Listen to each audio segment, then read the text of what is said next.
said it's been a while since I did a frank and earnest talk with Laura Rickner, and this one is compelled by the O2 crawling alive with police for the last 3 days because big names in town. Oh, chance for the police to, cordon off the whole place just in case somebody wants to target them, make themselves busy.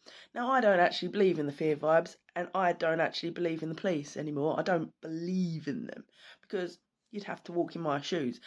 I see them, I see threat. I see them, I see underhand. I see them, I see unprofessional. I see them, I see gross misconduct. I see them, I see trauma. So a police person was stationed. Hello, he says to me, and I just ignored him. Like, not there. Don't want to see you there because I don't want to see you in my life. Because whether they work in a uniform, like the people in a uniform probably haven't got a clue what goes on. They're just walking about on their beat, or the bobbies on the beat. But what they don't know is that in some talents' lives, they've got their dirty little mitts, I think, and they're just round. And it's like whether they be moonlighting and stuff. But it's like, for my, personally, like Alan Carr special, really, I'm a late developer. I kept my head down throughout big school, kept myself to myself, run home in the lunch breaks because I see the law of attraction. So basically, relentlessly, as an adult, I kind of got the special treatment. People relentlessly, it's double, it's just relentless.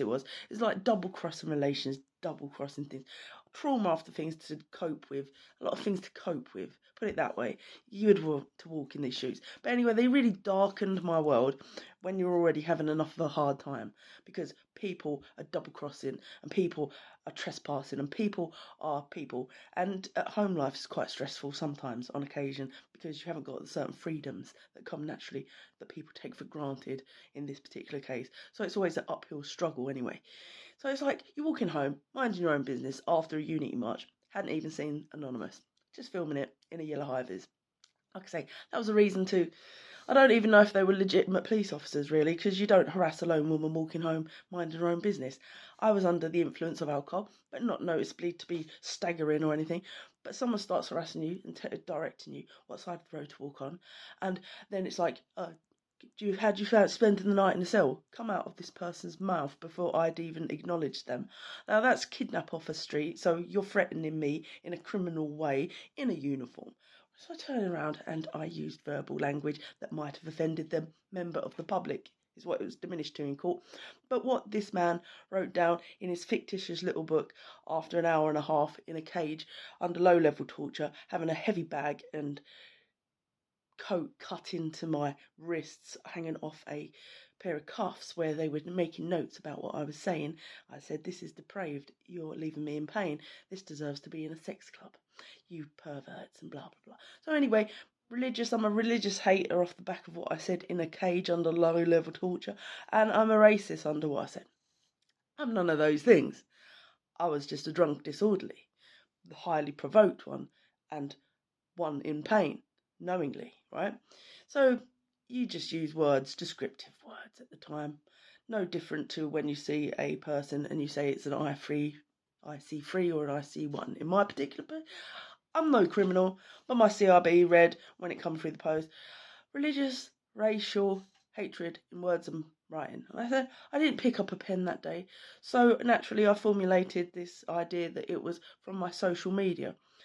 Now, the mainstream doesn't want to acknowledge social media and its grandiose ability to actually change the world into a universe. Basically, universities, old structures, draconian ways of thinking, politics, and systematic mainstream and abusive bodies want to hang on to whatever I suppose they see as power, I'm sure. But we live in a totally different age, right? With every generation, something changes, but they don't want to acknowledge that there's a mind-blowing amount of people that are actually beautiful people that seem to all have the same ethos. They're all deeply respectful people, and they all want equality and they all want normal things globally, right? progress, it's called. Now, there are still bodies around that are crooked, that can buy off people if they don't like this or don't like that. And that's what I see police as. I don't see them as ethical. I see them actually working with facets of the community around arts, manipulating people. Some people come to Earth to manipulate matter or to manipulate the scene or be artists or integrity people. Others haven't got talent. So they just use money and people and whatever. And it's like, it becomes a very like horrible view when you're trying to aspire. It's like, oh, potential threat. And people live in a fear vibration. It's very easy to adopt a totally different way of seeing the world all of a sudden. You're not living one lifetime, you're living 10. Because it's like, oh shit, all of a sudden this has happened and now I'm seeing the world like this. I'm a ex-town centre warden, ex-operations O2 of the O2 Arena, in charge of 40-man teams. I know what it is to have authority. And we're not talking about people in jobs, normal jobs. We're talking about insidiousness. We're talking about really things you just don't want to acknowledge in life. So it's like, what was that? So on paper I look like this to the legal system. This is how deep and graven it was. So okay, right, I'm trying to bring forth a persona that's like a golden, 80s kid. My parents great, they're gravy. But what you've handed me is basically a target on my back now that I've got to live with. Because come 2020, 21, I'm just being abused by authorities because I went to Venice. I'm getting arrested at the airport in plain clothes. They're flying up the motorway. Troubling two elderly people waiting there for me outside the airport. Troubling people, just troubling them, right, with gross misconduct. Great gravity and grave and horrible fucking consequences. Things that actually do literally endanger people's lives when you think about the effects of stress and stuff. So what should have been a warning in the post, at best, turns into airport arrest and 12 hours in cell for what? Somebody didn't want letters I was sending at a very respectful rate because she said she was in the mental health system and because she said she lost her dad and because she gave me all these tall tales about how many crimes had happened to her about this on the street. I was just like, well, that's horrible. That's horrific. I'm having a really hard time with it as well. I've lost 2 loved ones, so I was being respectful. And let's just forget the fact that she extorted some money out of me. But it was just that I just saw that as a cry for help when you kept doing it twice, 3 times, and whatever. There was no threat. There was no sexual harassment. The point is, so what does that warrant? That warrants a warning. Failing that, what they really should have done was given me a restraining order, because how am I supposed to follow procedures if I haven't got a restraining order and you've just arrested me and chucked me in a cell and not really told me what I'm there for? Because you're saying that a threat to somebody, you're making assumptions on a bail sheet for me to hand into another station that is then generating what Johnny Depp went through, a whole bunch of what? A whole bunch of fallacy, a whole bunch of this person is what's the word? Oh, defamation of character. Oh, it's beyond that, isn't it? So basically throwing the whole book of me that then allows other officers to just abuse you in this way disproportionately. Anyway, that happened. And my mum says, go to the bail date. I said, I really don't fucking want to, because there's no fucking reason for me to hand that piece of fictitious paper into a bail plate saying threat. There's no justification for it. There's no evidence. So that's what it was. They're trying to generate hate campaigns and manipulate your image, right? If people can't control you, they will try to control the way people look at you, right? So I'm just educating you, bringing you up to speed on what I see when I see a police officer now. So that's what I see. I see threat. It's beyond a joke. It's not jibing in a schoolyard. It's not big school. It's fucking grim as fuck. Just for what? Having an opinion, being a strong, educated, intellectual woman, that has certain ideologies. I'm religious. I'm very religious. I practice all the newest age stuff. I love crystals. I love Reiki healing. I look into all of it and I actually go, yeah. And those people are, for some reason, the people that persecuted throughout history. What the fuck? Light theologists. Oh my God. So anyway, that happened. And then the following year, they arrest me because I'm on a wanted system. They've left it on a wanted system. I didn't contact that person, but if I did, who's in the wrong? If I sent her a birthday card because she's on the stage, if I sent that person a birthday card saying no hard feelings, funky pigeon, who's in the wrong? Because I'm not owning it. I didn't get a restraining order. You didn't follow any procedures. I didn't even know what I was being arrested for. So anyway, I spent 36 hours, long story short, in a cell 24 hours on my holiday, they've arrested me on a beachfront, and they were listening to my phone calls because I could hear the click, click, click, click. And my brother picking me up at exactly the same time, they turn up and arrested me for nothing again. What am I in a cell for? I don't know. You're on the Met Wanted system.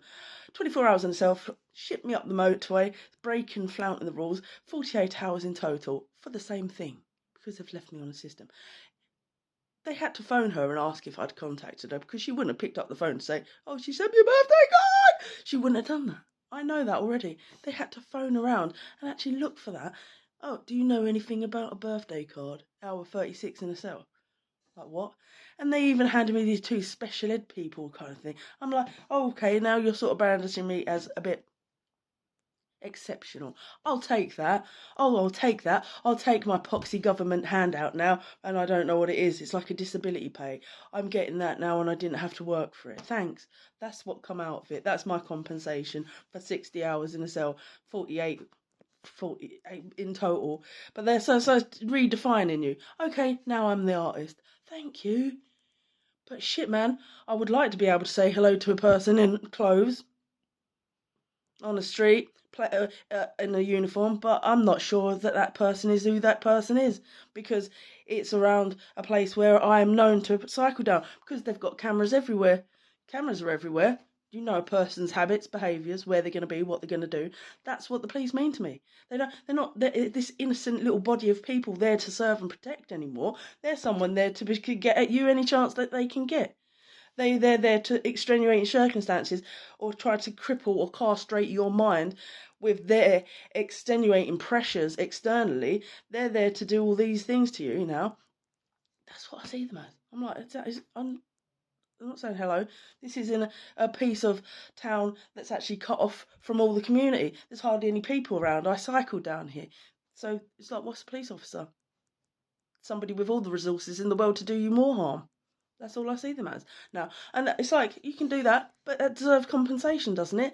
If you gave me compensation, gross amounts of money so I can go travelling, I think I might have to have my own close protection now. So when I'm at the airport next or anything else with this stupid long list of bullshit about me being a religious extremist who actually studied circularly at primary school and loved them all, advanced universal souls, people that get their name, make their name with articulation, because that's the name of the game. I want to bring forth a brand for people that will help people eventually. That's the way the world's going in the West. It's always been that. It's like the UK is very draconian compared to the USA. It's like made in the USA where you make your name and you make your brand. They've been really late copying on to what I'm trying to bring forth.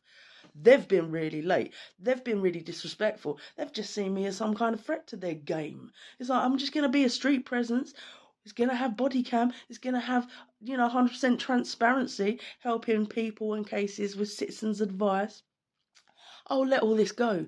I will sacrifice justice and just go, it never happened. And this will be the one and only time I'll rant about it, articulate it, just in case anybody should try and sully my image or falsify my image or try to manipulate my image with untruths.